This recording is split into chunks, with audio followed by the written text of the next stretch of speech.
شركة هونر في الفترة الأخيرة داخلة جامد في الهواتف وعاملة هواتف رايقة وعظمة، وطبعا بقى بقت بتدعم خدمات جوجل بشكل رسمي. فجهز نفسك ويلا بينا نشوف الجهاز بتاع النهاردة من هونر.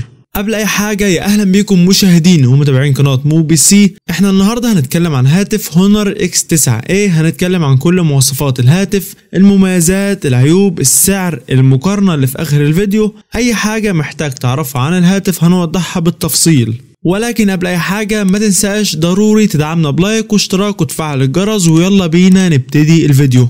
في موبي سي تقدر تشوف مواصفات والسعر ومميزات وعيوب كل موبايل، وكمان مقارنة مع افضل منافس ليه، كل ده في فيديو واحد. وكالعادة نبتدي بالتصميم بتاع الهاتف، والتصميم هنا نفس تصاميم هواتف هونر في الفترة الأخيرة. تصميم الهاتف هنا شكله كويس ومميز، وطبعا زي ما بقول دايما تصميم الهواتف هو أذواق، ممكن يعجبني وممكن ما يعجبكش. خامات الهاتف بتيجي من البلاستيك.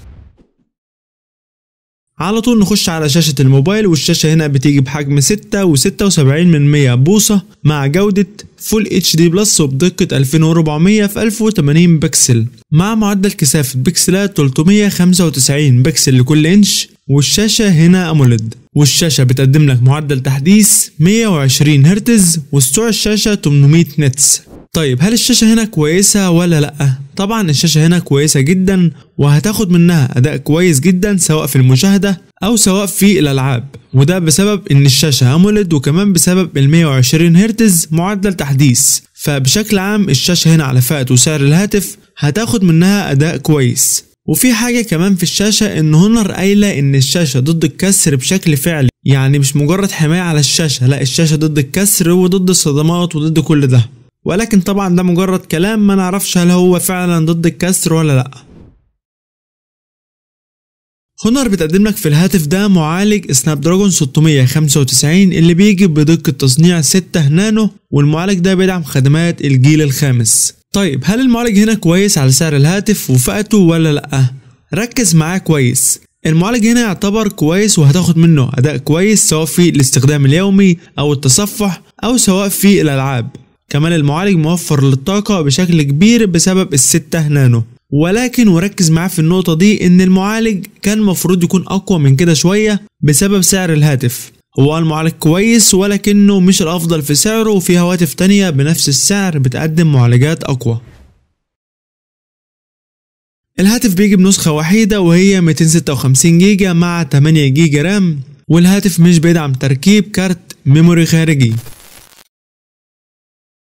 الهاتف هنا جايب ب3 كاميرات خلفية، الأولى 64 ميجا بكسل ودي الكاميرا الأساسية، والكاميرا التانية 5 ميجا بكسل ودي كاميرا الترا وايد للتصوير بزاوية واسعة، والتالتة 2 ميجا بكسل ودي كاميرا ماكرو لتصوير التفاصيل من قريب جدا. وهنا تقدر تصور فيديوهات من الكاميرا الخلفية بجودة فول اتش دي بمعدل 30 فريم في الثانية. أما بالنسبة للكاميرا الأمامية فهي بتيجي 16 ميجا بكسل وبتصور فيديوهات بجودة فول اتش دي بمعدل 30 فريم في الثانية.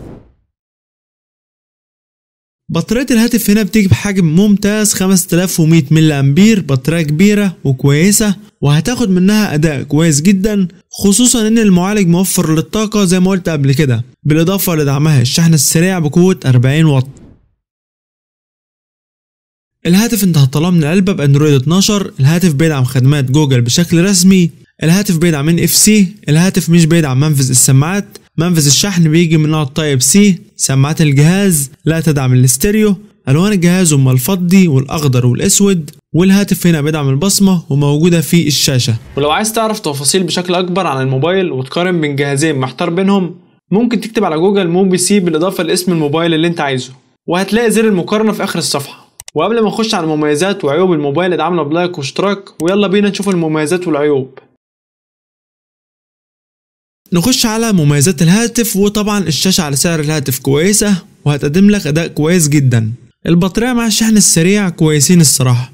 المعالج على سعر الهاتف كويس على فكرة، ولكن العيب اللي فيه إن هو على سعر الهاتف ده فيه معالجات أقوى بمراحل.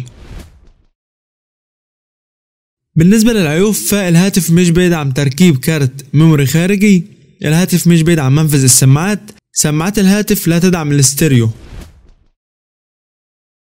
ودلوقتي بعد ما قلنا كل حاجة عن الهاتف، خلونا دلوقتي نعرف سعر الهاتف، ولكن خد بالك ان السعر في مصر مجرد اسعار احنا متوقعينها، لان الهاتف لسه منزلش مصر. الهاتف تم اطلاقه بشكل رسمي في السعودية بسعر 1600 ريال. السعر المتوقع في مصر 13000 جنيه. السعر بالدولار حوالي 350 دولار. كده تمام قوي. ولكن ايه افضل منافس للهاتف ده في نفس فئته السعرية؟ عندنا هاتف شاومي ريدمي نوت 12 برو 5G. الهاتف ده هو اقوى منافس لهاتف هونر X9A. عملنا مراجعة لهاتف شاومي ريدمي 12 برو. لو انت حابب تشوف المراجعة هتشوفها من الاي اللي هتظهر لك فوق دلوقتي. اول حاجة نخش على مقارنة المعالجات، وهنا هونر بيجي بمعالج سناب دراجون 695 وشاومي بيجي بمعالج ميديا تك ديمنسايتي 1080، وهنا معالج شاومي بيتفوق. الجهازين بيجوا بنفس الشاشة، شاشة أموليد بجودة فول اتش دي بلس ومعدل تحديث 120 هرتز، وهنا يعتبر الاتنين زي بعض. هونر بيجي ببطارية 5100 ملي أمبير وشاومي بيجي ببطارية 5000 ملي أمبير، وهنا بطارية هونر أكبر. هونر بيدعم شحن السريع بقوة 40 واط وشاومي بيدعم شحن السريع بقوة 67 واط، وهنا شاومي بتتفوق. خلونا دلوقتي بعد ما شفنا الفرق ما بين الجهازين نعرف سعر الجهازين، بس خليك عارف ان سعر الجهازين اسعار احنا متوقعينها لان الجهازين لسه منزلوش مصر. سعر هونر المتوقع نسخة 256 جيجا مع 8 جيجا رام 13000 جنيه. سعر شاومي المتوقع نسخة 128 جيجا مع 8 جيجا رام 11500 جنيه. من خلال موقع موبيسي هتقدر تشوف مواصفات اي هاتف والاسعار الرسميه للهواتف، وكمان من خلال الموقع هتقدر تقارن بين الاجهزه وتعرف الجهاز الافضل ما بينهم. كل اللي عليك هتكتب موبيسي في جوجل وتخش تدور على اللي انت محتاجه. وفي نهايه الفيديو لو في اي هاتف معين عايزيننا نعمل له مراجعه اكتب اسمه في التعليقات، وكمان مستني ارائك في هاتف هونر X9A. اتمنى يكون الفيديو عجبكم، ما تنساش تعمل لايك للفيديو واشتراك للقناه.